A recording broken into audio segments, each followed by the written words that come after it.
Өзüm 21 жаштамын. Үйдүн улуусумун, иштеген жерим бар, шүгүр. Үйлөнөйүн дедим эле, кыз өзүмдөн 5 жашка улуу, намаз окуйт. Сени алам десем эле жооп бербей койчу. Өзүнөн тактап сурасам, күйөөгө тийип чыгыптыр. Эмне кылсам болот? Ушул суроого жооп берип коюңузду өтүнөм. Үйлөнсө болот. Үйлөнсө болот. Өзүнөн улууга, турмушка чыкканга, турмушка чыгып кайра үйлөнсө болот. Шариятта тыюу жок. Пайгамбарыбыз деле Адиш энебизди алганда, өз 25-те эле, Адиш энебиз 40-та болчу. Турмуштан чыккан эле. Үйлөнсө болот. Бирок пайгамбарыбыз саллаллаху алейхи ва саллям үммөтүнө кызыктырган. Кыз эле албайсыңбы деген. Улуу сөздө уят жок, шарында жок. Ноозу таттуу эле, бири-бири менен эркелетип ойномоксуңар, жана башка. Кыскасы айтканда пайгамбар саллаллаху алейхи ва саллям мугайнымды кызыктырган. Ошон үчүн иншалла мен жеке үйлөнөм дей турган болсоңуз, шарият тыюу салбайт. Бирок менин оюм, бул сизден улуу, анан кийин аты эмне эле турмушка чыккан экен, өзүнүн да Кудай кааласа жары табылар чыгар. Капа болбосо, бирок сиз кыз алсаңыз жакшы болот. Атам апам мен төрөлгөндө эле таштап кетиптир. Жакында атамды таптым, апам өтүп кетиптир. Атам менен катташкандан баш тартты. Бир туугандарым да бар экен. Апамдын туугандары да баш тартты. Бизди элге уят кыласың деп. Суроо. Ата-эне бир тууган менен катташпаса чоң күнөөгө. Ошондо мен да күнөөлүү болуп каламбы? Жок. Эгердечи мыналар баш тарта берсечи, жалгыздын жары Алла дейт. Кыжалат болбоңуз. Бирок сизден мамилени түзгөнгө, жакшы мамиле, жакшы ой, мындай болуп туруш керек. Такыр алар катташпаса сизге эч кандай күнөө эмес. Күнөө аларга жазылат. Бирок мисалы карап туруп мына атасы кантип баш тартат өзүнүн кызына. Туугандары кандай баш тартат. Мени баккан үй бүлө менен да катташпай калдым. Аябай кордоп чоңойткон. Жетиммин деп акимчиликке акча сурап кел деп жиберчү. Кээде акча бербей койсо, сен жакшылап ыйлай албай, ыйлап сурабай койдуң деп сабачу. Кошуналардын чөптөрүн өрттөп кел деп жиберчү. Уурулукка жиберчү. Мен чөптү өрттөп, ууру дегенин уурдачумун. Уурда дегенин уурдачумун. Болбосо үйгө киргизбей койчу. Ушулардын баарына күнөөлүү болуп калдымбы? Кичине болуп коркуп аткарчумун. Иншалла Алла Таалам кечиримдүү. Адам аз кичинесинен ушундай кылып коркуп үйгө киргизбей койсо, тигилер өтө чоң зулумдук кылганда. Болбосо атак мындай жалпы эреже бар, пайгамбарыбыздын хадиси. Ла таата лил махлук фи маасиятил халик. Махлукка баш ийүү жок. Алла Таала арам кылган нерсесинде. Уурда десе болбойт, баш ийбе. Арак иштесе баш ийбе. Өрттө десе баш ийбе. Бул жерде мисалы. Алла Таала ырайымын алсын. Эми сиз бул жакта иманга, динге бекен болуңуз. Кудай кааласа Алла Таалам иншалла өзү жар. Устаз, бир тууган эжем 8 жылдан бери балалуу болбой жатат. Дуа берип коюңузчу. Алла Таалам иншалла имандуу перзенттерди ата кылсын, амин. Мен Оштон иштөө максатында Бишкекке келдим. Бул жерде мен мусапыр болуп эсептелеминби? Бишкекте үйүм жок. Канча күнгө келдиңиз? Эгерде сиз 15 күнгө келсеңиз мусапыр эмессиз. 15 күнгө чейинки 14 күнгө иштегенге келсеңиз, анда мусапырсыз. 4 рекеттүүлөрдү мечитте болсо имам менен чогуу эле окуйсуз. Кокустан өзүңүз окуп калсаңыз, анда касыр окуйсуз да. Эгерде 15 күндөн көбүрөөккө келсеңиз, ушу келер замат автоматически бардыгы мусапырлык кетет дагы. Өкүмдөр муким, икамат ушул жерде жергиликтүүдөй өкүм болот. Толук окуйсуз да. суроо 3 күн 40 күн 4 айга шарт болуп туруп чыкпаса күнөө болуп калбайбызбы? Жок. Күнөөкөр болуп калбайбызбы? Караңыздар. Эгерде бул сабакта, илимде, талимде алек болгон болсо андай эмес. Ибадатта, бирок бир адам ибадатта эмес, дининен бекапар, Аллахын жолуна чыгып динин үйрөнбөсө күнөөкөр эле болот. Аллахын жолуна чыгып, алхамдулилля, дин үйрөнүү.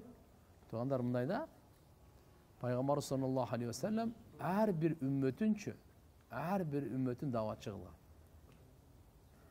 Ар бир үммөтүн ибадаткөй кылган. Ар бир үммөтүн өзүнө жараша илимдүү кылган. Ар бир үммөтүн жакшы кулк мүнөзгө тарбиялаган. Ар бир үммөтүн. Ошон үчүн иншалла биз дагы алхамдулилля бири-бирибизге илимден, такыбалыктан, ибадаттан, даваттан жардам берип турушубуз керек. Анан билип коюңуз. Бир адамдар алхамдулилля саартан кечке зикир менен алекпи? Мына дават менен гана дин тирилет. Кананы алып сала бериңиз. Дават менен дин тирилет деп элечи. Гана дебей. Бир адам медреседе отурат, саартан кечке сабак берип атат, китеп жазып атат. Диндин кызматына бирөө только азан айтып, мечиттин кызматында кылып жүрөт. Бирөө ажылык умрасында кызмат кылып жүрөт. Ар ким үммөттүн салахияты, жөндөмдүүлүгү ар кандай да.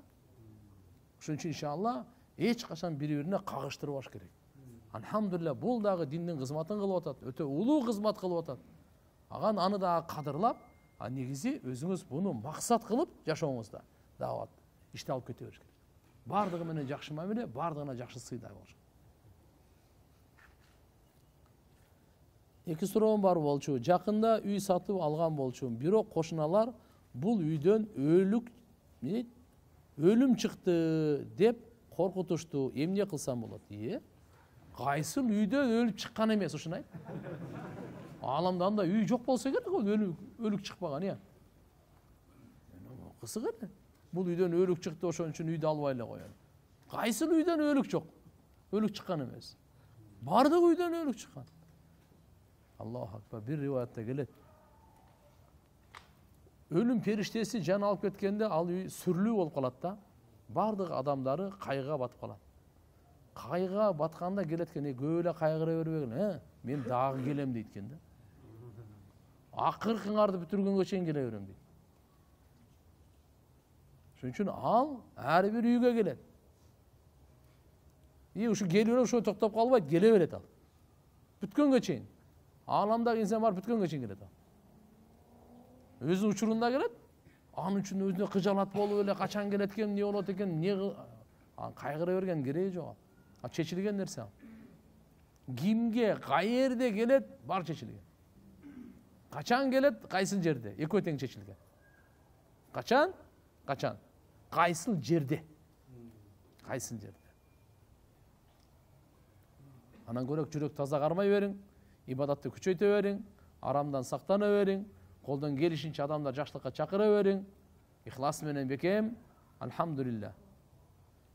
Эркек уулду болушка эмне кылсам болот? Алладан сураш керек. Алла өзү мындай да, яхабу лима яшау дукура, каалаганына уул берет. Яхабу лима яшау уната, каалаганына кыздар берет. Бирок сиз мисалы уул сурап сизге кыз берип койсо, Алла нааразы экенин белгиси эмес таксыр бул. Нааразы экенин белгиси эмес ал. Эч качан муну эмеден оюңуздан чыгарып коюңуз. Албетте, алымдардын тажрыйбалары бар. Кудай рахматы Чубак Дамыланын устазы Меккеде доктор Мухаммад Саид деген бар. Убагында ушул Уммул Кура Меккеде университетинин шарият факультетинин деканы болуп турган. О киши айтат, алар түү өзгөндөн болот. О киши айтат, апасы дагы машалла мындай аулиячалык экен да, айтыбына караганда. Анан кийин уулду болгонго мына тажрыйбалуу бир, бул Куран хадистен эмес го, бирок алымдарды машалла тажрыйбасынан да. Анан балам деп үйлөнгөндөн балам уулду болсун деп бир нерсе айтайын деген го. Анан мен айттым дейт. Апа деп койдум дейт, мындай көңүл бурбай. Кыздуу болдум дейт. Шүгүр деп мындай кылып жүрдүм дейт. Андан кийин апаман сурадым дейт. апа ушул бир баягы дуаңызды айтпайсызбы депчи. Сага айтайын десем эле Кур'ан хадистен далил сурайсың. Ошон үчүн мен сага айтпайм деп тур. Сен ушундай сурай бересиң да. Болуптур дедим, экинчи да кызды болуп калдым дейт. Кур'ан-ы Каримде баягы надандык, жахилияттын доорунда кызды болгондо адамдар көчөгө баспай калат экен да. Жүзү карайып, өзү ушундай адамдарга аралашпай карап туруп.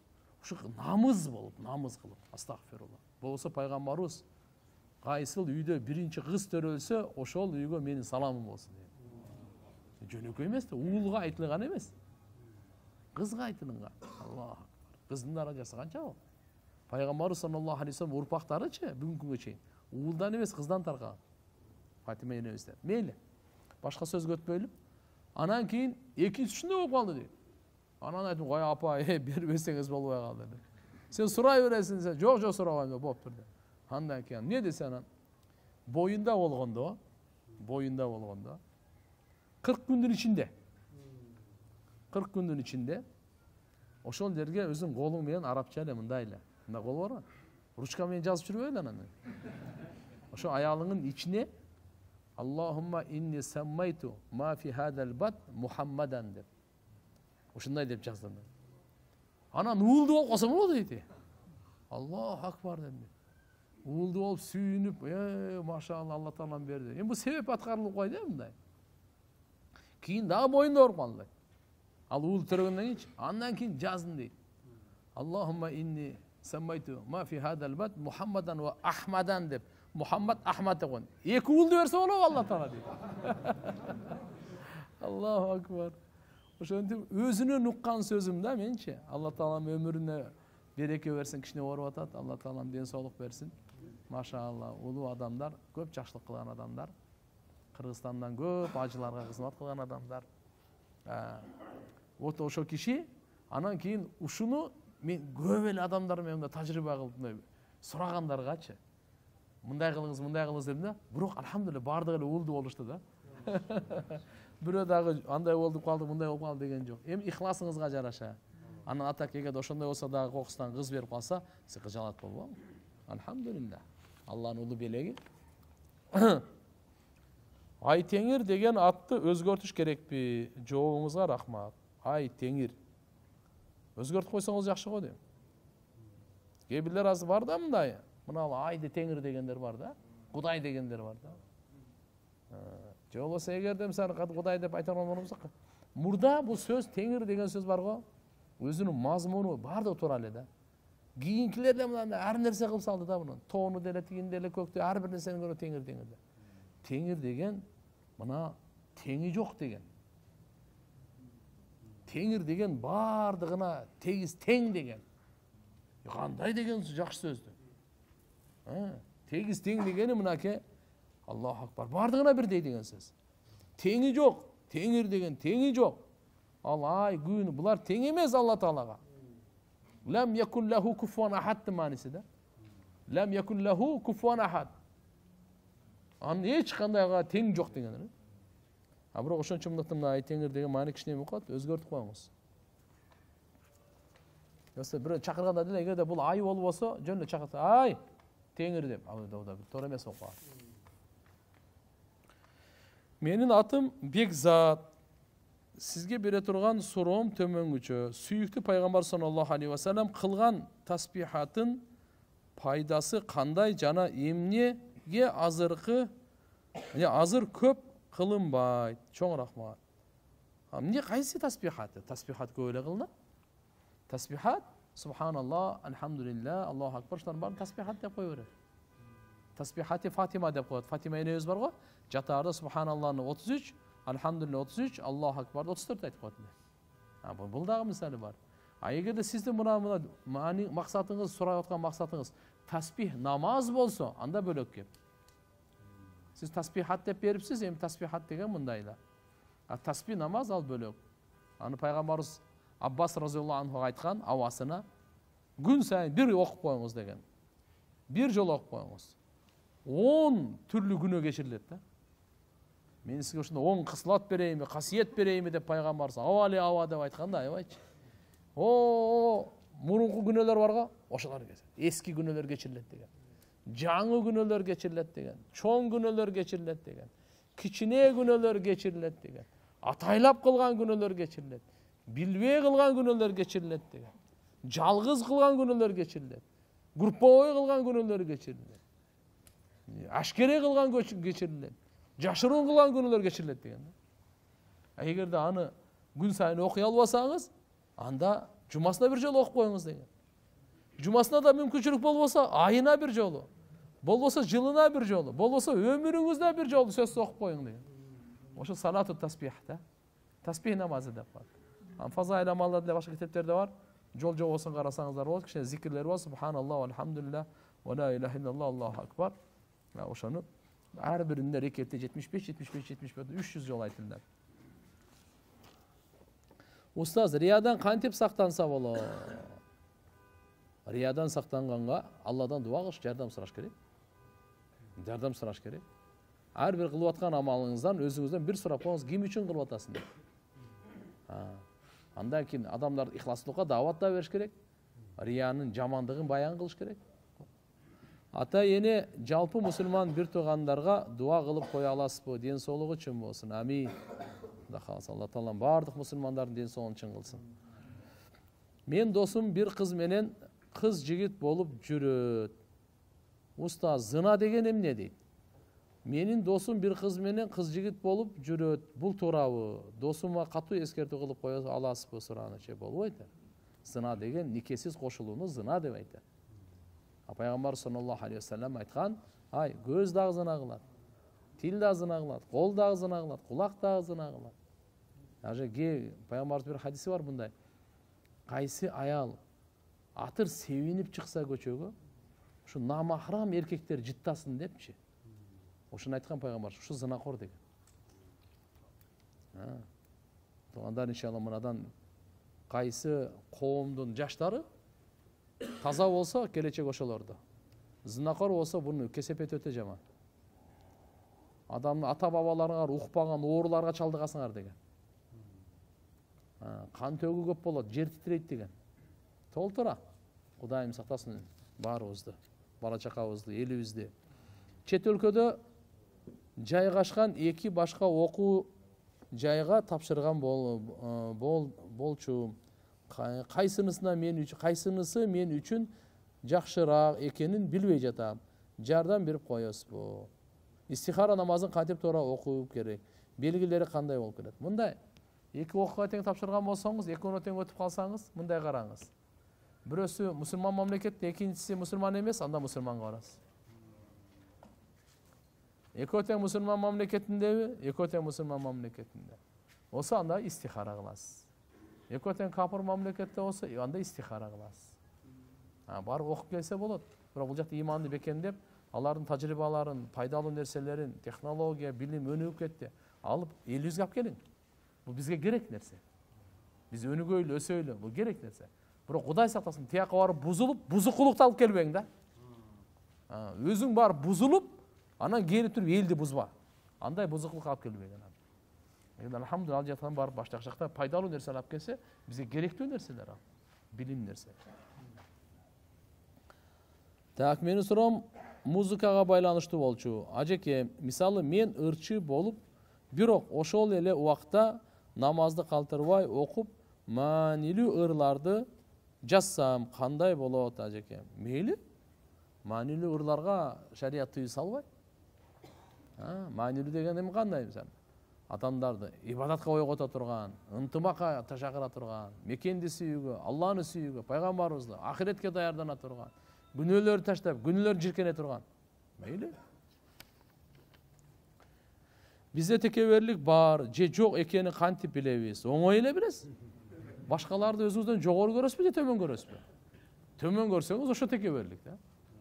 Башкаларды өзүңүздөн жогору көрсөңүз текеберлик жок. Өзүңүздөн төмөн көрсөңүз текеберлик бар.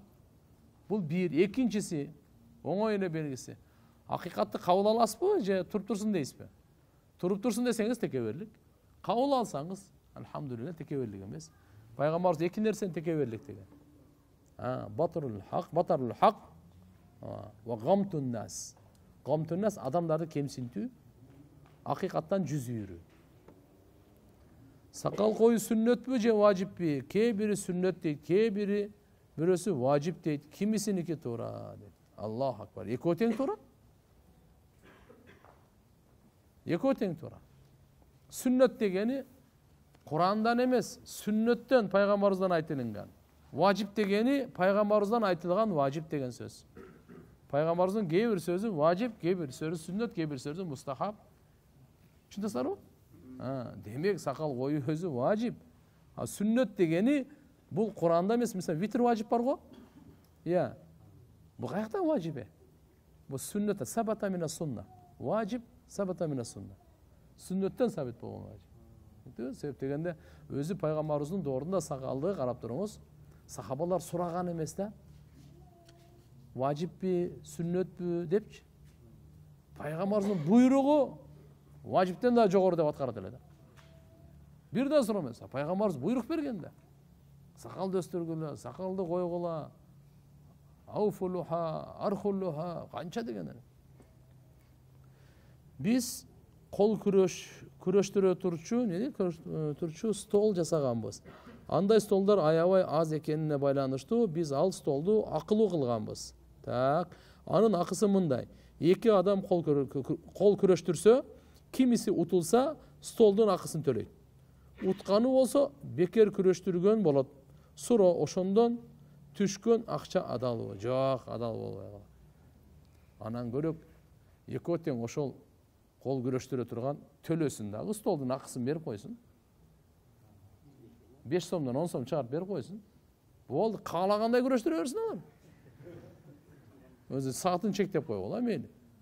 Ким күрөштүрсө ошо төлөй турган, бул болбой калат, ошо кумарга жакындап калат. Андан түшкөн адал болбой калат. Мындай да, эки команда волейбол ойноп атат. Жосо экөө күрөштүрүп атат. Мен айттым. Ким жеңсе 100 сом берем. Жеңилгенге 50 сом, жосо вообще бербейм. Бул болот да. Үчүнчү тарапмын да мен. Экөө боло турган болсо, анда ал болбой калат. Кысасы мен ким жеңсе, ошо төлөмөй ал болбой калат да. Акча берип калса. Иә. Взнос? Взнос мисалы кандай болот? Жок. Анан көрөк ошо полени же болбосо ошо саатын төлөп алганга чыгарырсың. Ошону анан кийин барып туруп утук кылып туруп, кайра биринчисине берип койбосун. Анда болбой калат. Өздөрү катышканда ошо болбой калат. Өздөрү катышпаса боло берет. Түшүндүңбү? Өзү катышпайт, болот. Мында азыр соревнование нерселергечи,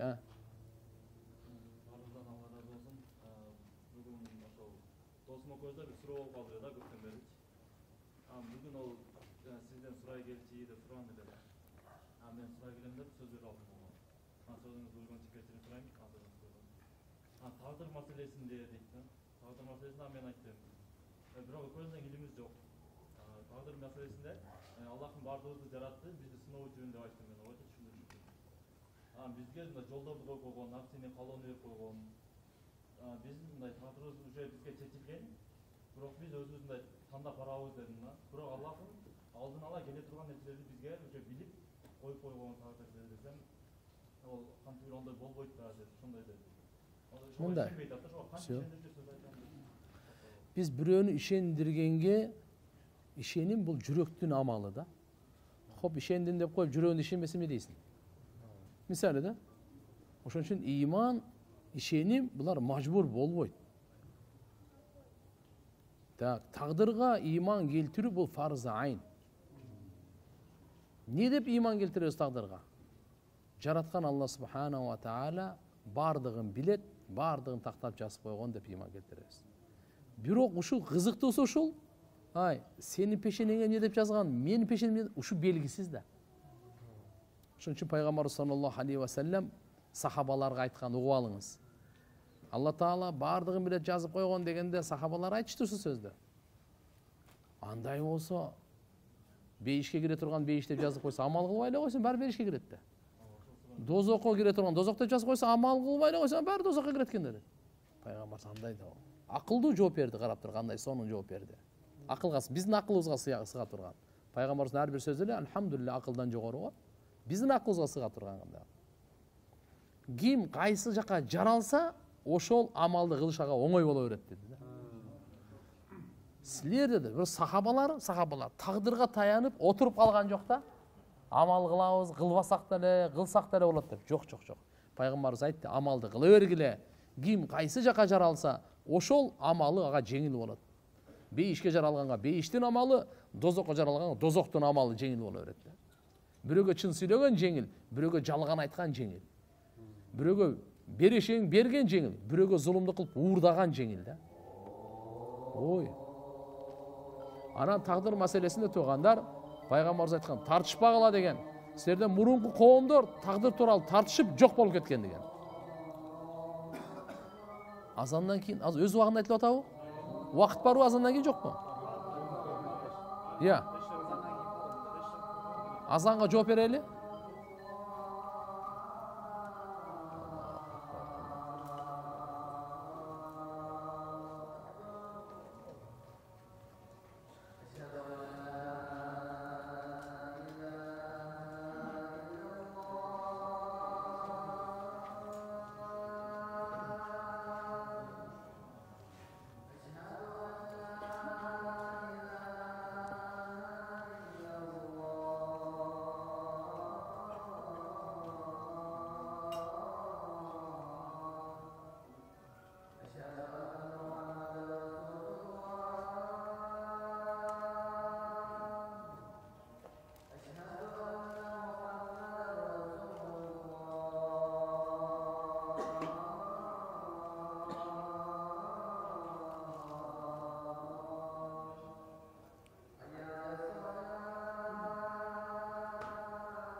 Allahumma rabbana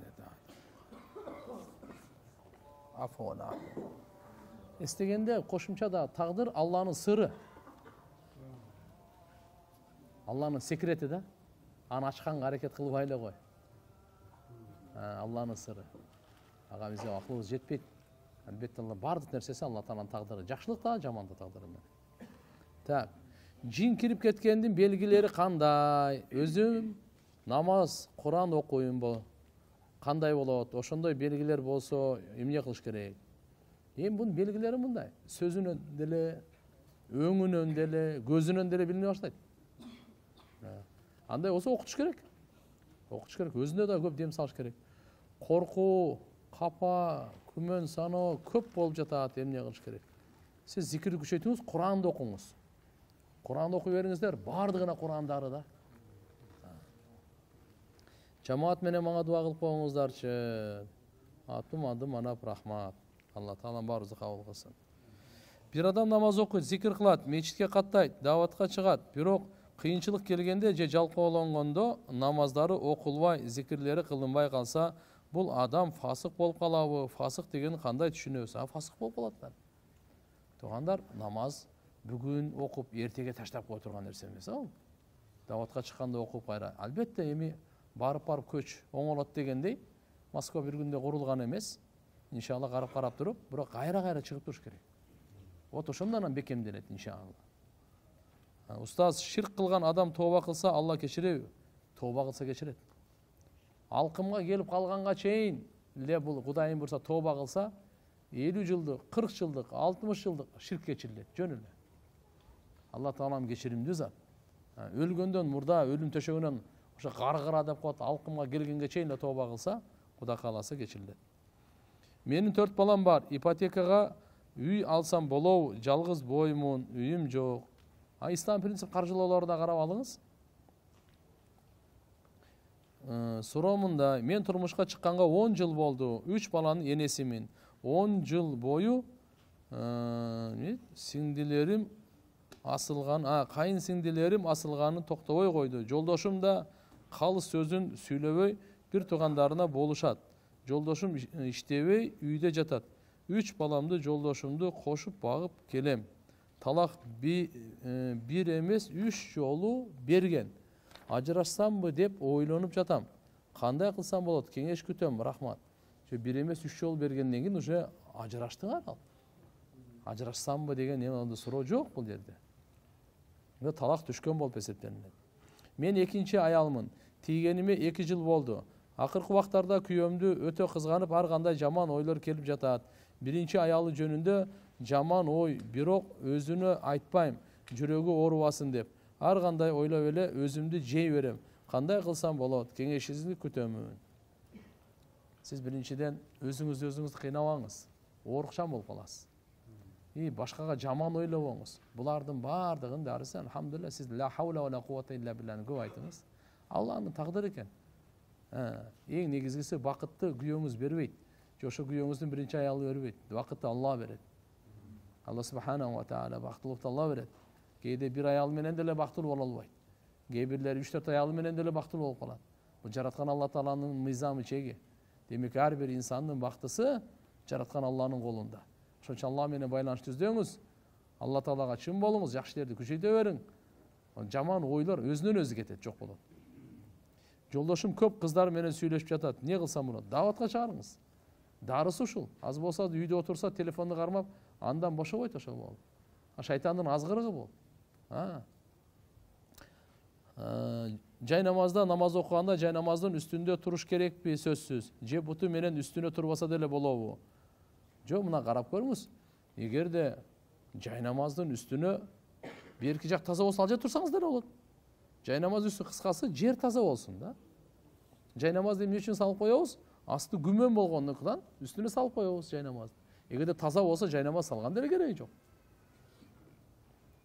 Эң жакшы дайыма айтып тура турган кайсыл зикир болуп саналат? Ла илаха иллаллах. Мен Бишкекте квартирада үй бүлө менен жашайбыз. Кээде шарт жок болуп, бир жолу келинчегим менен гостиницага алып барып кошулгам. Анан 1-2 жолу мончодо кошулганбыз. Сактанып жүргөнбүз. Бирок боюнда болуп калыптыр. Таза эмес жерлерде шайтан жиндер аралашып кошулат дегенден кыжалат болуп, алдырып салсам дегем. Боюнда 1 айлык болуп калган. Истигфар тоба кылың. Ошол жакка барып неме кыла турган эмес. Кичинекей бир бөлмө болсо деле үй болот да. Мунуларда жерге кандай болбойт азыр. Каерде гостиница деп атат, муну мончо деп атат. Буларга таптакыр. Эми боюнда бар экен, өткөнгө салават. Афалла амма салaf. Алла таалам кечирсин. Бирок боюнан алдырбагыла эми. Эми будан аркысын таквалык менен Алла тааладан дуа зикирин алып кеткиле. Убакыт болуп калды. Каракка келдикпи? Окуй берейин, келсе айтып койсоңар. Мен 9 айлык баламдын бутун кайнак сууга күйгүзүп алдым эле. Анан баары энелик мээримден ажырадың деп атышат. Кече да келди ушу суроо. Жок тургандай, андай ажыроо кече айтканбыз. Досум экөөбүз шам намазынын 3-чү рекетин парзын окуп жатып, ортодо такалып, унутуп калды. Мен кыска түрдө айтып эстетип койдум.